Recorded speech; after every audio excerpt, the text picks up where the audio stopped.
Thank you for being here today. As you know, a week or two ago, we had a grand jury report outlining the problems and the horrific sexual abuse that occurred within the Diocese of Altoona, Johnstown for the past 40 years. The case originally came in for the charges that we're about to announce today.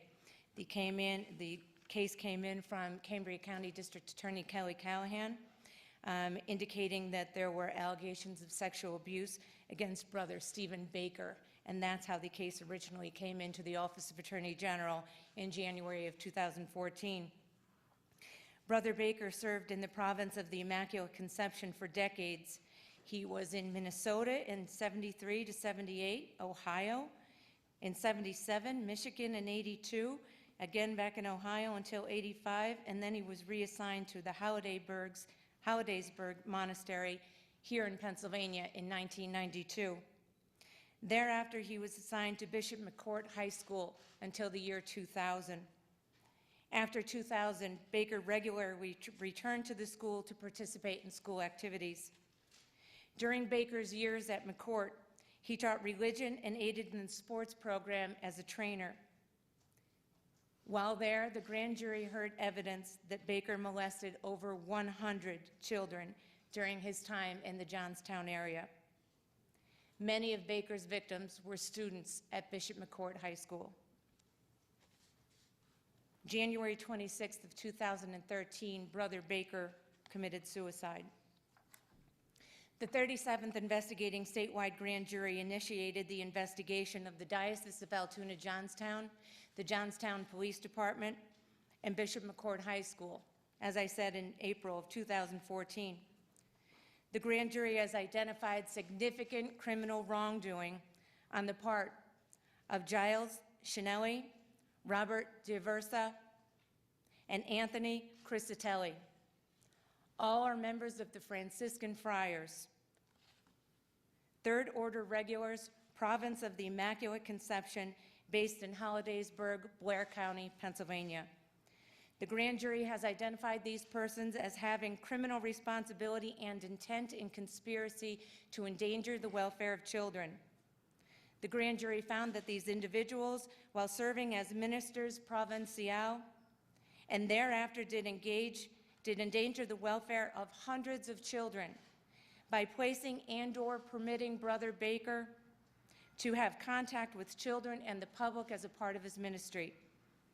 These individuals knew that Brother Baker was a child predator and that Baker had faced allegations of child molestation in 1988 and again in 2000. These individuals did not report this knowledge to police. Shinelli, D'Aversa, and Criscitelli engaged in efforts to protect the image and reputation of the Franciscan Friars rather than act in the best interest of the children that they served in the organization to whom they owed a duty of care. Yesterday, agents and prosecutors from the Office of Attorney General filed criminal charges against these three individuals for conspiracy to endanger the welfare of children and endangering the welfare of children, both felony threes. It is alleged in the charges that Shinelli did assign Brother Baker to serve at Bishop McCourt High School in Johnstown, Cambria County. While at that location, Brother Baker engaged in the sexual abuse of numerous children. It is alleged that Shinelli was aware of the child abuse against Baker as early as 1988. It's alleged that Shinelli was aware of a recommendation that made that Baker was not permitted to have one-on-one contact with children, and he not be permitted overnight visits with children since 1991. After being aware of such recommendations, Shinelli then assigned Baker to Bishop McCourt High School. It is alleged that D'Aversa was aware of Brother Baker's alleged sexual interest in children and permitted him to continue to minister at Bishop McCourt. D'Aversa became aware of what he deemed another credible allegation of sexual abuse in 2000 and then, and only then, removed Baker from McCourt. D'Aversa then assigned Baker to act as the vocations director of his own religious order. In his capacity, Baker traveled as a friar engaged in contact with children. And when he returned to Bishop McCourt, he then sexually abused additional children. D'Aversa did not inform authorities at Bishop McCourt or law enforcement of the allegations. It is alleged that Crisatelli did permit Brother Stephen Baker to continue his interaction with the public in his capacity as friar. Crisatelli, knowing Baker was subject to safety plans, failed to enforce those safety plans and let Baker work at a public shopping mall, engaged with the public at festivals held on monastery grounds, and other similar conduct. The grand jury could not find evidence that the Diocese of Altoona Johnstown had knowledge that Brother Stephen Baker was an alleged child predator while assigned to Bishop McCourt High School. The grand jury could not find conclusive evidence that the Bishop McCourt administrators were aware of Brother Baker's history or of his sexually abusive conduct. The grand jury could also not find conclusive evidence that the Johnstown police engaged in any criminal wrongdoing. However, on professional conduct on the part of this law enforcement, it does not appear that the officials engaged in any criminal conduct.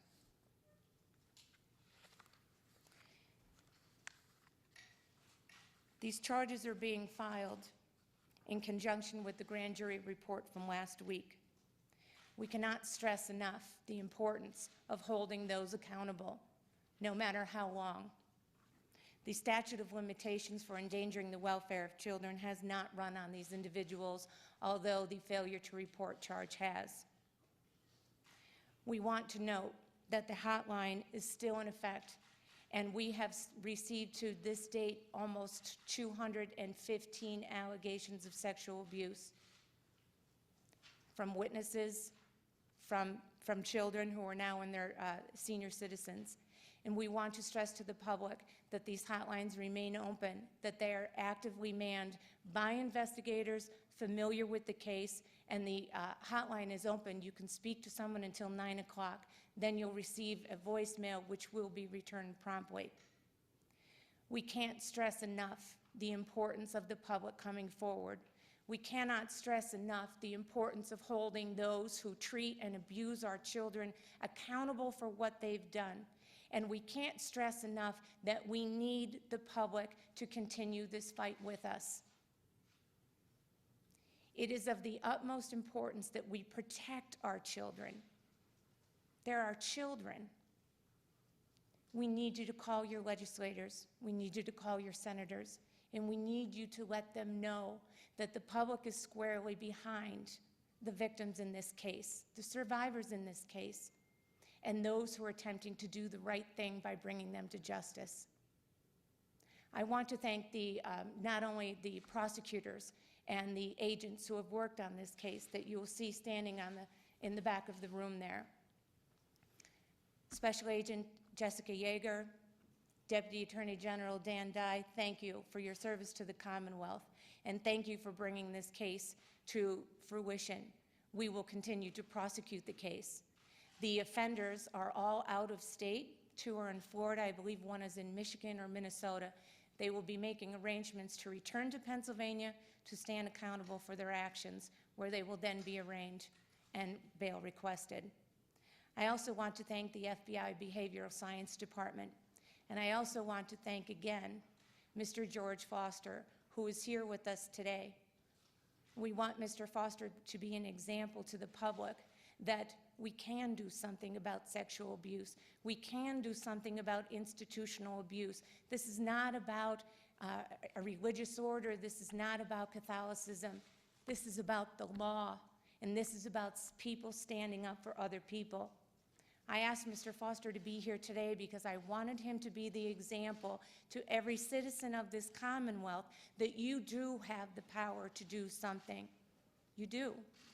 Call our hotline, call our office, call 911, call somebody, but let people know what you've seen, and let's not tolerate sexual abuse, whether it's institutional or otherwise, ever again. The significance of this Johnstown case, the significance of the Brother Baker case is that the light is shining in. We spent decades hiding sexual abuse, decades where children were afraid to go to their parents, children were afraid to report teachers, children were afraid to report abuses by priests. We spent decades hiding it. That is over. We are opening up the doors, we are opening up the blinds, and we are letting the light shine in. And that is the significance, not just of holding people accountable, but of allowing the voice of the victims to finally be heard, to let them know that we are on their side, that they are safe, that they can come forward. And we are teaching our children now that they do not have to hide this horrific, disgusting act. We are teaching them that they have a voice. And I have kids, and I know most of you have kids. And going forward, giving them that strength and that power and that voice is going to change our Commonwealth. We can do better. We will find better days, but they won't find us, and it is our responsibility to act. So, Mr. Foster, thank you again. Thank you for bringing your son with you and being the example for him.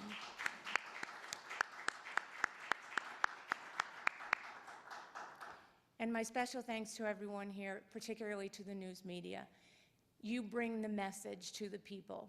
You let them know that there are people out there who can do something about their troubles. You bring that message to the public, and we appreciate that very much. We appreciate that partnership.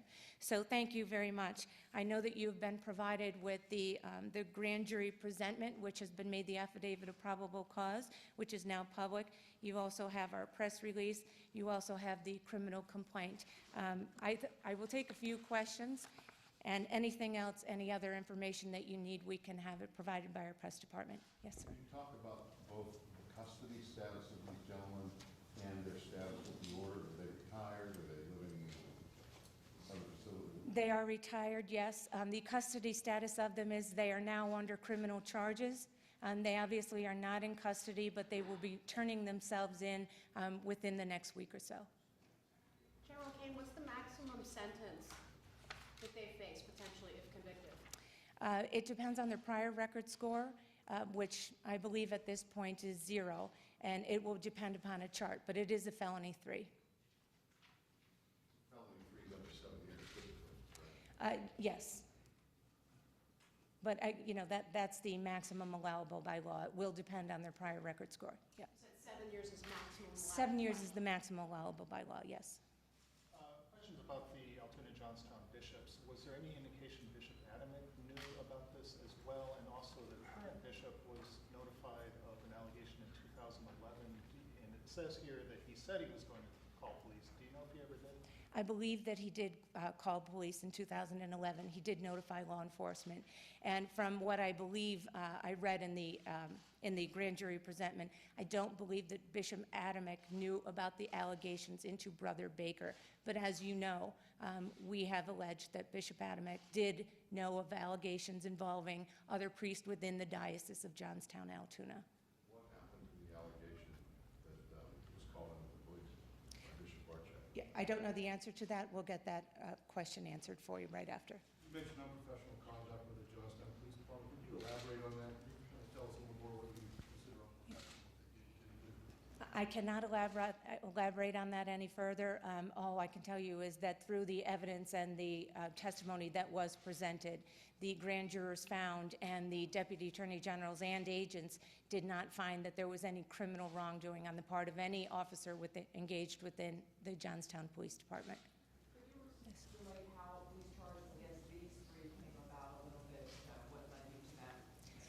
Yes, it was actually the original referral from the Cambria County District Attorney Kelly Callahan. It came in first of the allegations against Brother Baker, and that there was possibly a cover-up, a conspiracy involving those who knew and then moved him around from place to place, as we've seen numerous times.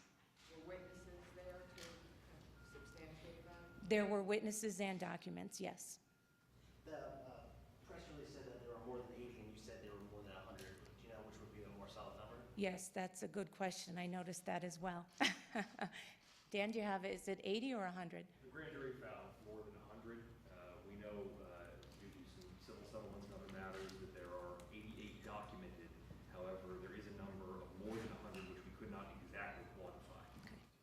And there are times, sometimes that does happen. Sometimes there are points where we heard that there were other children involved, yet we may not be able to locate them or of that nature. One last question.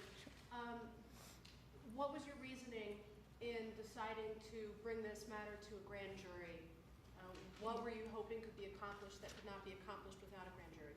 At that point in time, Brother Baker had already committed suicide, so we knew that he was not obviously a danger to children any longer.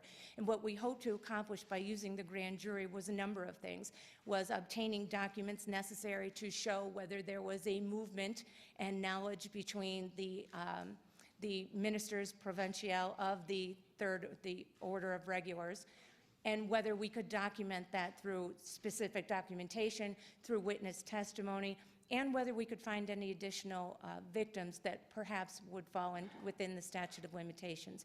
As you know, with Johnstown, Altoona, a number of the victims fell outside of the statute of limitations. Is the investigation ongoing? The investigation is ongoing, yes, sir. Our hotline is still up and running. We encourage the public and witnesses and/or victims to please contact us if you have any further information. We are always looking for fresh information, something that might fall within the statute of limitations. Thank you. Baker wasn't the only child molester in the monastery. How do you That's get 8+ correct. in the same place? I'm sorry, what's your question? How do you get 8+ once in the same place to have that problem? And you know what, that is something that I think that we need to examine. How do you allow, I believe there were, yes, 8+, to continue to operate within a religious order? And I think the answer to the question would be that they were more concerned with protecting the image of the order and more concerned with making sure that they were in touch with lawyers rather than the flock that they served.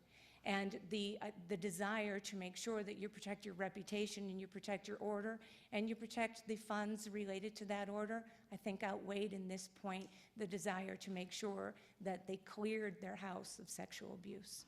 That's a good question. Thank you. Thank you.